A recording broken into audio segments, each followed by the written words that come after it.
چمن، اس ظالم زمانے میں اب آ جائے نازے پنجے تن، اس ظالم زمانے میں اب آ جائے نازے پنجے تن، پھر گونجے بس ایک اذان آمد یم، ہو جائے مولا حکمراں آمد یم۔ اعوذ باللہ من الشیطان الرجیم، بسم اللہ الرحمن الرحیم۔ السلام علیکم ناظرین، قائم ٹی وی کینیڈا سے بطول زہرا پروگرام آل محمد اور شعبان المعظم لے کر حاضر ہیں۔ ناظرین، گزشتہ ایک ساتھ میں آپ دیکھ رہے ہیں کہ کس طرح ہم ایک بہترین انداز میں اس پروگرام کو کر رہے ہیں، جس کے لیے میں بہت زیادہ شکر گزار ہوں اپنی مہمان عالمہ تحریم کاظمی صاحبہ کی۔ السلام علیکم۔ وعلیکم السلام ورحمۃ اللہ وبرکاتہ۔ آپ کا بھی جو ہے وہ شکریہ کہ آپ نے دوبارہ مجھے جو ہے وہ مدعو کیا اس پروگرام کے لیے۔ آپ ماشاءاللہ بہت ہی خوبصورت انداز میں شعبان کی فضیلتیں اور ولادت معصومین کو بیان فرما رہے ہیں۔ ناظرین، آج کا پروگرام شروع کرتے ہیں اور جانتے ہیں 11 شعبان ولادت حضرت علی اکبر علیہ السلام کی نسبت سے۔ پہلا سوال تو ایز یوزول ناظرین میرا وہی ہے عالمہ صاحبہ سے کہ شعبان کے حوالے سے فضیلتیں بیان کرتے ہیں۔ آج میں آپ سے پوچھوں گی کہ شعبان کے حوالے سے کوئی اعمال مخصوصی جو آپ ہمیں بیان فرمائیں۔ اعوذ باللہ من الشیطان الرجیم، بسم اللہ الرحمن الرحیم، وبہ نستعین وہو خیر وناصر ومعین، اللہم صلی علی محمد وآل محمد وعجل فرجہم۔ اور سب سے پہلے تو میں خدا کا شکر ادا کروں گی کہ خدا نے ہمیں توفیق عطا فرمائی ہے کہ ہم جو ہے اس مہینے میں اس ماہ شعبان میں اس کے حوالے سے ہم گفتگو کر رہے ہیں، اس کی فضیلت کے حوالے سے، اس کے اعمال کے حوالے سے گفتگو کر رہے ہیں۔ بے شک خداوند متعال کی توفیق ہے جو ہم سب کو حاصل ہوئی ہے۔ اور جیسے کہ گزشتہ پروگرامز میں میں نے ماہ شعبان کی مختلف فضیلتوں کا تذکرہ کیا تھا، آج جو ہے میں ماہ شعبان کے اعمال کے حوالے سے ذکر کروں گی کہ اس مہینے میں جو ہے کہا جاتا ہے کہ زیادہ سے زیادہ استغفار کیا جائے۔ یعنی استغفار کس طریقے سے مفات الجناح میں موجود ہے کہ ہر روز جو شیخ عباد قومی کی کتاب ہے اس میں جو ہے وہ بیان کیا گیا ہے کہ ہر روز 70 ٹائمز یعنی 70 مرتبہ استغفار اس طرح کہیں کہ استغفر اللہ واسألہ التوبہ، اور پھر اس کے بعد 70 مرتبہ یعنی 70 ٹائمز اس طرح کہیں استغفر اللہ الذی لا الہ الا هو الرحمن الرحیم الحی القیوم واتوب الیہ۔ ٹھیک ہے، یعنی 70 ٹائمز جو ہے وہ اس طریقے سے استغفار کرنا ہے۔ جیسے کہ خواہر بطول گزشتہ پروگرام میں میں نے آپ کے سامنے بیان کیا تھا کہ صدقہ کے حوالے سے کہ صدقہ دے چاہے وہ نصف کھجور ہی کیوں نہ ہو۔ چھٹے امام جعفر صادق علیہ السلام سے جب کسی نے پوچھا کہ مولا یہ بتائیے کہ اس مہینے میں بہترین عمل کون سا ہے، تو آپ نے فرمایا تھا کہ اس مہینے میں بہترین عمل جو ہے وہ استغفار کرنا اور صدقہ دینا ہے۔ تو اس حوالے سے میں بیان کرتی چلوں کہ جو شخص ماہ شعبان میں صدقہ دیتا ہے تو خداوند متعال اس طریقے سے اس میں اضافہ کرتا رہے گا، جیسے کہ چھٹے امام فرماتے ہیں تم لوگ اونٹنی کے بچے کو پال کر جو ہے وہ جب اس کو پورا ایک عظیم اونٹ بنا دیتے ہو تو اس طریقے سے جو ہے اس پہ خداوند متعال اضافہ کرتا رہے گا۔ چنانچہ یہ صدقہ جو ہے وہ قیامت کے روز، قیامت کے دن جو ہے وہ احد پہاڑ کی مثل جو ہے وہ بڑھ چکا ہوگا۔ یعنی آپ نے جیسے خواہر بطول یاد ہوگا کہ آپ نے سوال کیا تھا کہ روزانہ اگر ہم نکالیں تو دیکھیں اگر روزانہ بھی اگر ماہ شعبان میں روزانہ صدقہ نکالا جائے تو خداوند متعال کیا یعنی کتنا اس پر اضافہ کر دے گا کہ قیامت کے روز احد پہاڑ کی مثل جو ہے وہ بڑھ چکا ہوگا۔ سبحان اللہ، سبحان اللہ۔ نہیں کوئی معبود سوائے اللہ کے اور ہم عبادت نہیں کرتے مگر اسی کی، ہم اس کے دین سے خلوص رکھتے ہیں اگرچہ مشرکوں پر ناگوار گزرے۔ لا الہ الا اللہ ولا نعبد الا ایہ مخلصین لہ الدین ولو کرہ المشرکون۔ تو یہ کہا گیا ہے کہ اس کو جو ہے وہ 1000 ٹائمز جو ہے اس کا ورد جو ہے وہ کریں، اور بے شک الا بذکر اللہ تطمئن القلوب کہ اللہ کا ذکر جو ہے لوگ مومنین کے دلوں کو اطمینان بخشتا ہے۔ تو زیادہ سے زیادہ اس مہینے میں ذکر الہی کرتے ہوئے اپنی زبانوں کو معطر رکھیں اور کوشش کیجئے کہ اس مہینے میں اپنی زبان کو گناہ سے آلودہ نہ کریں، زیادہ سے زیادہ استغفار اور ذکر الہی کو انجام دیتے رہیں انشاءاللہ تعالی۔ اور جیسے کہ اس حوالے سے میں نے لاسٹ یعنی گزشتہ نشست میں بھی بیان کیا تھا آپ کے سامنے کہ جو ہے زیادہ سے زیادہ کثرت کے ساتھ درود پڑھا جائے۔ یعنی اتنا زیادہ ثواب ہے. اور اس تھوڑی سی ایک روایت، بہت پیاری سی روایت ہے جو میں آپ کے سامنے بیان کرتی چلوں کہ ایک جو ہے عالم کی محفل میں جو ایک شخص آیا کرتا تھا، وہ عالم جو اپنے گھر میں میلاد کی محفل کا انعقاد کیا کرتے تھے، یا کبھی مجلس امام حسین علیہ السلام کا انعقاد کیا کرتے تھے. تو جب بھی وہ دیکھتے تھے کہ ایک نوجوان، کیونکہ وہ عالم جو ہے وہ چونکہ عارف بھی تھے، تو خدا جو ہے عارف یعنی جو ان کے حجابات ہٹا دیتا ہے پردے یعنی آنکھوں کے سامنے سے، تو انہوں نے دیکھا کہ وہ جو نوجوان آ رہا ہے اس کے پاس سے ایک عجب قسم کی خوشبو آ رہی ہے، جس کی یعنی ایسی خوشبو کہ انہوں نے اس دنیا میں یعنی ادھر جو ہے کبھی ایسی خوشبو نہیں سنی. وہ سوچنے لگے پتہ نہیں کون سا یہ عطر استعمال کرتا ہے، یہ کون سا ایسا پرفیوم استعمال کرتا ہے جس کی وجہ سے اس کے پاس سے، اس کے بدن سے یا اس کے لباس سے ایسی خوشبو اٹھ رہی ہے. تو انہوں نے جو ہے جب محفل کا انعقاد کیا، میلاد کی محفل کہنا چاہیے کہ جب انعقاد کیا، جب وہ اختتام ہوئی تو ایک مرتبہ اس کو بلایا اپنے قریب اور اس نوجوان سے پوچھا. اس نوجوان نے کہا نہیں میں یہ بتانا نہیں چاہتا، میں تو کہ تم پرفیوم استعمال کریں، کہ نہیں میں کوئی پرفیوم استعمال نہیں کرتا ہوں، میں اس حوالے سے زیادہ بات نہیں کرنا چاہتا، کہ نہیں مجھے بتاؤ. جب انہوں نے بہت زیادہ اصرار کیا تو وہ کہنے لگا کہ میں جو ہے میرا بس ایک کام ہے کہ میں بہت زیادہ اپنی زبان سے جو ہے محمد و آل محمد پر یعنی اتنی زیادہ کثرت سے محمد و آل محمد پہ درود بھیجتا ہوں. تو شاید یہ اس وجہ سے. اور کہا کہ ایک مرتبہ میں نے خواب میں رسول اللہ صلی اللہ علیہ وآلہ وسلم کو دیکھا، اور بہت زیادہ مجمع تھا، بہت زیادہ لوگ وہاں پر موجود تھے، اور میں نے دیکھا رسول اللہ صلی اللہ علیہ وآلہ وسلم جو ہے وہ آواز دے رہے ہیں کہ مجھ پر سب سے زیادہ اس مجمع سے، یعنی اس مجمع سے مخاطب ہوتے ہوئے وہ خواب اپنا بیان کر رہا ہے کہ اس مجمع سے مخاطب ہوتے ہوئے رسول اسلام فرما رہے ہیں کہ مجھ پر سب سے زیادہ درود کون بھیجتا ہے. تو مجمع سے کسی کی آواز نہیں آئی، سب کو یہ ہو رہا تھا شرما حضوری میں کہ کہیں ہم سے زیادہ درود پڑھنے والا رسول اللہ صلی اللہ علیہ وآلہ وسلم پر کوئی اور نہ ہو. کہا کہ جب رسول اللہ صلی اللہ علیہ وآلہ وسلم نے تیسری مرتبہ پوچھا کہ مجھ پر جو ہے سب سے زیادہ درود کون بھیجتا ہے، کہ اس وقت بھی مجمع میں جو ہے وہ خاموشی تھی. کہ ایک مرتبہ رسول اللہ صلی اللہ علیہ وآلہ وسلم نے بیان فرمایا، کہا کہ ان عالم سے وہ مخاطب ہوتے ہوئے کہ خواب میں رسول اسلام نے جو ہے میری طرف اشارہ کرتے ہوئے کہا کہ ادھر آؤ، میرے قریب آؤ، یہ وہ ہے کہ جو مجھ پر سب سے زیادہ صلوات بھیجتا ہے. اور اس خواب میں وہ نوجوان کہتا ہے کہ انہوں نے مجھے جو ہے وہ سینے سے لگایا، بس وہ جو سینے سے لگانا تھا وہ شاید وہی خوشبو ہے جو میرے بدن سے اٹھتی ہے، اور یہ سب محمد و آل محمد کو درود بھیجنے کا قابل ہے. تو لہٰذا کہا گیا ہے محمد ماہ شعبان محمد صلی اللہ علیہ محمد و آل محمد کے ماہ شعبان میں جو ہے زیادہ سے زیادہ کثرت کے ساتھ درود بھیجا جائے. سبحان اللہ سبحان اللہ. شعبان کی فضیلتوں میں سے ایک اعمال اور فضیلت آج ہم نے جانی. اس کے ساتھ ہی پروگرام کو آگے بڑھاتے ہوئے آتے ہیں آج کے دن کی مخصوصی کی طرف. بہت بڑا دن، بہت بڑی ولادت جناب حضرت علی اکبر علیہ السلام کی ولادت ہے. سب سے پہلے تو امام زمانہ حجت خدا کی کو تہنیت پیش کرتے ہیں اور اس ولادت پر مبارکباد پیش کرتے ہیں، اور بے تحاشا دعاؤں کے طالب ہیں کہ مولا ہماری مغفرت کر دیجیے گا، ہمیں نیک ہدایت دیجیے گا، ہماری توفیقات میں اضافہ، نیک توفیقات میں اضافہ فرمائیے گا. اور جانتے ہیں کہ جناب حضرت علی اکبر کی ولادت کے حوالے سے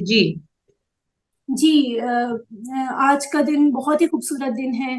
اور اسپیشلی نوجوانوں کے لیے کہ ایک مثال ہے حضرت علی اکبر. میں سب سے پہلے اپنے تمام سننے والے اور تمام دیکھنے والوں کی خدمت میں، اور بالخصوص اپنے وقت کے امام زمانہ عجل اللہ تعالی فرجہ شریف کی بارگاہ میں جو ہے آج کے دن کی مناسبت سے ولادت حضرت علی اکبر علیہ السلام کے حوالے سے تبریک و تہنیت پیش کرتی ہوں. اور مختصراً بہت جو ہے اختصار کے ساتھ میں حضرت علی اکبر علیہ السلام کی ولادت کا ذکر کروں گی.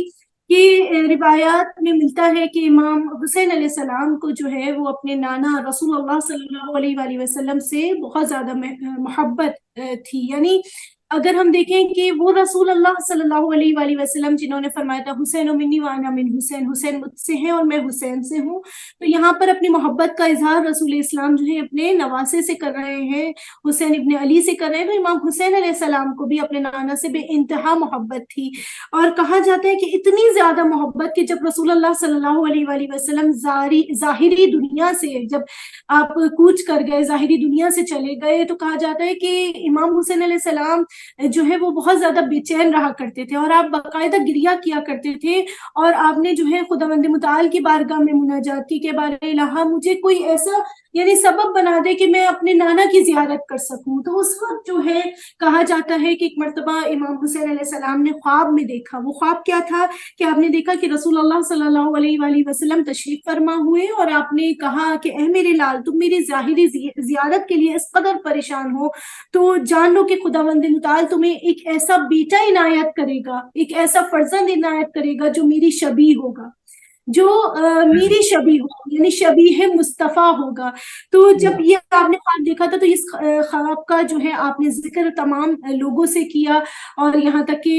جناب ام لیلہ سے بھی کیا، اور جناب ام لیلہ اس قدر بے چین تھی، اس وقت کے انتظار کر رہی تھی کہ کب وہ شبیہ مصطفیٰ ان کی گود میں آئے گا۔ پھر کہا جاتا ہے کہ وہ اس دعا کا ثمر جو امام حسین علیہ السلام نے دعا کی تھی کہ خداوند متعال مجھے ایک ایسا بیٹا عطا فرمائے جو شبیہ پیغمبر ہے، جو رسول اللہ صلی اللہ علیہ وآلہ وسلم نے بشارت دی تھی نا خواب میں، تو اس دعا کا ثمر جناب علی اکبر علیہ السلام اس انداز سے آئے کہ یقیناً جہاں پر خدا کے رسول نے بشارت دی، واقعاً خدا نے حضرت علی اکبر کو ہر اعتبار سے، نہ صرف صورت کے لحاظ سے، نہ صرف چہرے کے لحاظ سے، نہ صرف قد و قامت کے لحاظ سے، بلکہ سیرت میں، گفتار میں، اخلاق میں، اتوار میں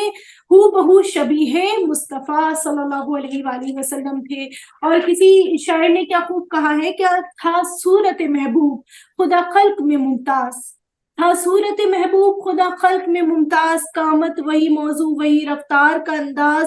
لہجہ بھی وہی، لب بھی وہی، اور وہی آواز، گویا وہ محمد کی جوانی کا تھا آغاز، گویا وہ محمد کی جوانی کا تھا آغاز، عالم میں یقین سید لولا کا ہوتا، سایہ جو زمیں پر نہ تن پاک کا ہوتا۔ اور کہا جاتا ہے کہ حضرت علی اکبر امام حسین علیہ السلام کی دعاؤں کا ثمر تھے، اور جب ولادت حضرت علی اکبر ہوئی تو جناب ام لیلہ جو ہیں، جناب لیلہ جو ہیں، وہ بہت زیادہ خوش تھیں، بہت زیادہ مسرور تھیں، کیونکہ امام حسین علیہ السلام نے ان کو 12 مرتبہ جو ہے اس خواب کو سنایا تھا، اور لوگ بھی منتظر تھے حضرت علی اکبر علیہ السلام کی ولادت کے حوالے سے، لوگ منتظر تھے کہ کب جو ہے وہ شبیہ رسول آئے اور ہم اپنے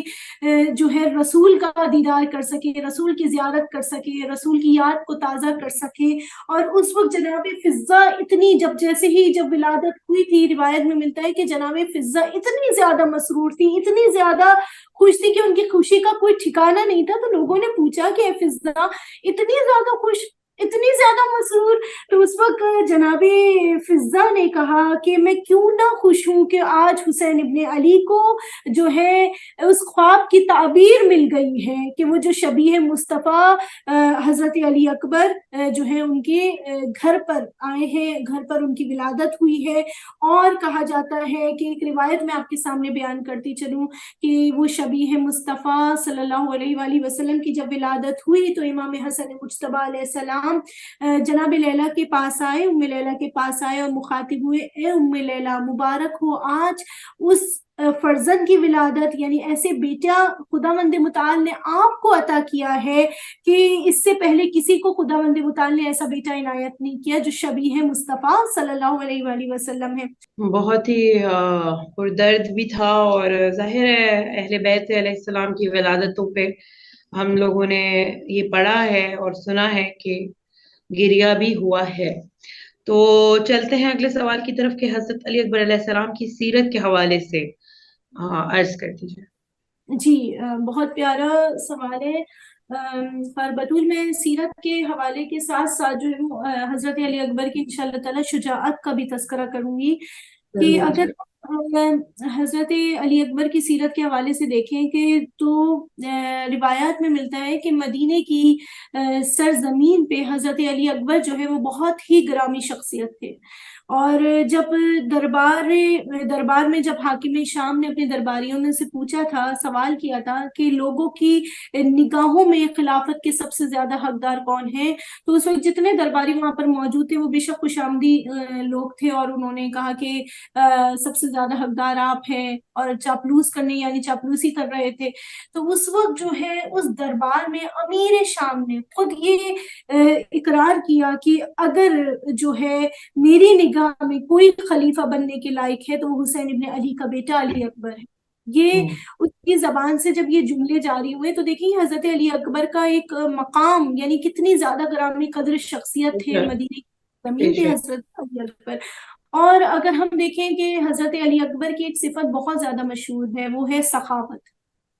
یعنی یہ سخاوت جو ہے منتقل ہوئی مولا کائنات امیر المومنین علی بن ابی طالب علیہ السلام سے، دادا سے پوتے کی جانب منتقل ہوئی ہے. اور کہا جاتا ہے کہ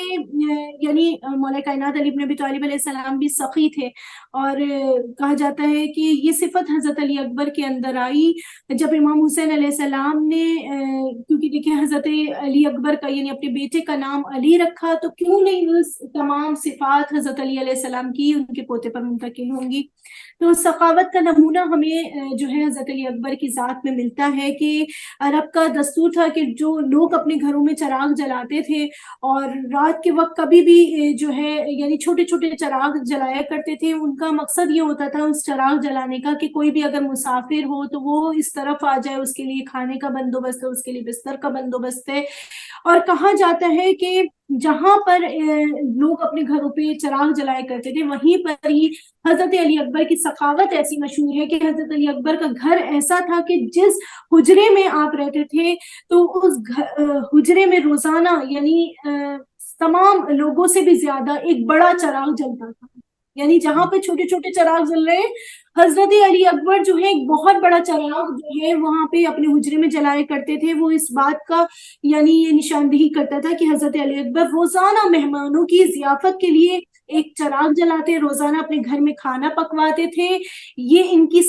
صفت اور سخاوت تھی. اور ایک عربی جو وہ شاعر ہے وہ اتنی خوبصورتی سے حضرت علی اکبر کی سخاوت کا ذکر کرتے ہوئے بیان فرماتا ہے. یعنی اگر ہم دیکھیں تو وہ عربی میں لکھا ہوا ہے لیکن اس کا اردو ترجمہ میں آپ کے سامنے بیان کرتی چلوں کہ اس حسن کو، اس سخاوت کو دیکھتے ہوئے جو مدینے کا جو ایک شاعر تھا اس نے اشعار لکھی. اور وہ اشعار کیا ہے کہ وہ کہتا ہے کہ کوئی بھی زمین میں نے ان کی مثل اپنی آنکھوں سے نہیں دیکھی، یعنی ان کے جیسا مثل میں نے اپنی آنکھوں سے نہیں دیکھا. علی اکبر کے جیسا ان کی ضیافت میں مہمانوں کے لیے گوشت برابر پکتا رہتا ہے.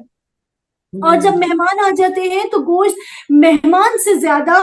عزیز نہیں ہوتا، وہ سب کچھ مہمانوں کو دے دیتے ہیں. جب ان کے مہمان خانے کی آنکھ روشن ہوتی ہے تو ان کی عزت نمایاں ہو جاتی ہے کہ کس طرح سے آنکھ کے ذریعے سے لوگوں کو اپنے گھر میں دعوت دیتے ہیں. اس سے یعنی اس سے مقصد یہ ہوتا ہے کہ آنکھ کو دیکھ کر مصیبت زدہ لوگ جو ہے میرے گھر آئیں اور وہ میرے گھر پناہ لے سکیں. آخر میں وہ کہتا ہے وہ شاعر کہ یہ وہی ہیں کہ جنہوں نے کبھی بھی اپنے آپ کو دنیا میں سونپا نہیں ہے، دنیا کو ترجیح نہیں دی، بلکہ ہمیشہ یہ آخرت کو ترجیح دیتے ہوئے نظر آتے ہیں. تو امام حسین علیہ السلام جو حضرت علی اکبر سے بے انتہا محبت کرتے تھے، یہی وجہ ہے کہ ہم دیکھتے ہیں کہ امام حسین علیہ السلام نے جب اذن جہاد دیا حضرت علی اکبر کو میدان کربلا میں، تو اس وقت امام حسین علیہ السلام کا ایک جملہ ہمیں ملتا ہے کہ امام حسین علیہ السلام نے آسمان کی طرف نگاہ کرتے ہوئے کہا کہ بار الہ گواہ رہنا، آج میں اس کو بھیج رہا ہوں جو تیرے نبی کی شبیہ ہے، جس کو دیکھ کر میں جو ہے تسکین حاصل کرتا ہوں، جس کی زیارت کے بغیر میں رہ نہیں سکتا، آج میں اس کو بھیج رہا ہوں. اور کہا جاتا ہے کہ جب حضرت علی اکبر جو ہے آپ گئے ہیں میدان کربلا میں، اور آپ کی شجاعت کے حوالے سے میں ذکر کروں گی، یعنی آپ نے اس طریقے سے جب میدان کربلا میں آئے تو آپ نے اتنے بہترین رجس پڑھے، اور یہ رجس ملتے ہیں باقاعدہ حضرت علی اکبر کے جو آپ نے میدان کربلا میں بیان کیے تھے. آپ نے فرمایا تھا انا علی ابن حسین ابن علی نحن و بیت اللہ اولا بنبی. یعنی آپ کس طریقے سے اس رجس بیان کرتے ہوئے میدان کربلا میں آپ نے قدم رکھا کہ میں علی ابن حسین ابن علی کا بیٹا ہوں، اور کعبہ کی قسم ہم ہی نبی کے سب سے قریب تر ہیں. خدا کی قسم یہ پست انسان کا بیٹا ہم پر حکومت نہیں کر سکتا کہ میں اس نیزے سے دشمن پر اتنا وار کروں گا کہ اس کی انی مڑ جائے گی، اور اس تلوار سے اس وقت تک ضرب لگاؤں گا جب تک یہ تلوار گھوم نہ جائے. ایسی ضرب جو ہاشمی علوی جوان کے شایان شان ہیں۔ یہ جناب حضرت علی اکبر کا ایک مکمل پیغام تھا جو کربلا کی سرزمین پر آپ نے دیا۔ یہ رجس آپ نے جو ہے پڑھے تھے۔ سب سے پہلا پیغام اگر ہم دیکھیں حضرت علی اکبر کا جو آپ نے اپنی شجاعت کو دکھاتے ہوئے دیا، بالکل دیا میدان کربلا میں، آپ کا پیغام یہ تھا کہ ہم اس خاندان سے ہیں کہ جس خاندان کی عظمت اللہ جانتا ہے۔ بہت ہی خوبصورت آپ نے پروگرام کے اینڈ میں یہ پیغام دیا ہے کہ یہ ہماری سیرت ہو جائے حیات میں ذلت ہم سے دور، جن کے ہم ماننے والے ہیں اپنے کردار کو ایسا بنا لیں۔ اکبر پدر کی گود میں لیٹا ہے چین سے، اکبر پدر کی گود میں لیٹا ہے چین سے، نینوں کی گفتگو ہے شروع نور عین سے، آواز آ رہی ہے محمد کے ذہن سے، دیکھو حسین مجھ سے ہے اور میں حسین سے، اب دیکھنا ہو جس کو بھی بچپن رسول کا، اب دیکھنا ہو جس کو بھی بچپن رسول کا، وہ آج آ کے دیکھ لے پوتا بطول کا۔ آپ سب کو بہت بہت آج کا دن ولادت حضرت علی اکبر علیہ السلام مبارک ہو۔ بار الہ ہماری اس قلیل عبادت کو قبول فرما اور اس کے صدقے میں ہماری جائز حاجات کو، دینی دنیاوی حاجات کو قبول فرما۔ اسی کے ساتھ ہی ناظرین پروگرام کا وقت ختم کرتی ہوں۔ اپنا سب کا بہت خیال رکھیے گا۔ اجازت دیجیے بطول زہرا کو، قائم ٹی وی کینیڈا سے پروگرام آل محمد اور شعبان معظم میں۔ فی امان اللہ۔